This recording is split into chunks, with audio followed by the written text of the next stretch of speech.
This is David, ruler of Israel, a man after God's own heart.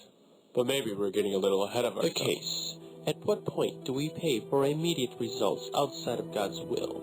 Hosted by Sloan, Howard Sloan. The story you're about to hear is true. The names have not been changed. It centers around an icon of the Bible, David. This case has many clues on which I will cover briefly. Fact. David was discontented. David says in his heart, "Now I shall perish someday by the hand of Saul." He felt there was no place in Israel to escape from Saul. David followed the Lord, yet he was still hunted by his foes. He had displayed unmatched patience with no apparent reward. Fact. David is at his wit's end. David is exhausted at doing the right thing. David and 600 men go to Gath, an enemy of Israel. They are accepted and live in the royal city. He gets immediate benefits: food, no moving around, no Saul. Fact.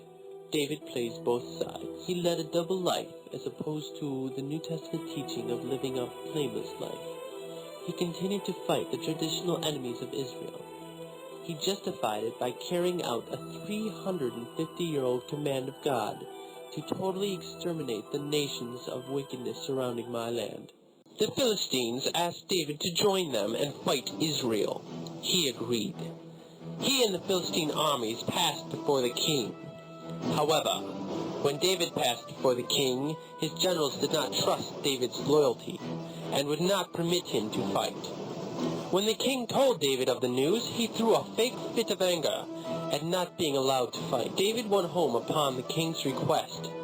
Thanks to God's divine providence, he did not have to commit sin by fighting Israel. To David and his men's horror, they found their home burnt, and all of their women, children, and possessions were gone. For the first time in our story, David prays and seeks the Lord's counsel. God told David to chase the enemies who had done this evil deed. In David's haste, 1/3 of his 600 men were too tired to cross Brook Besor.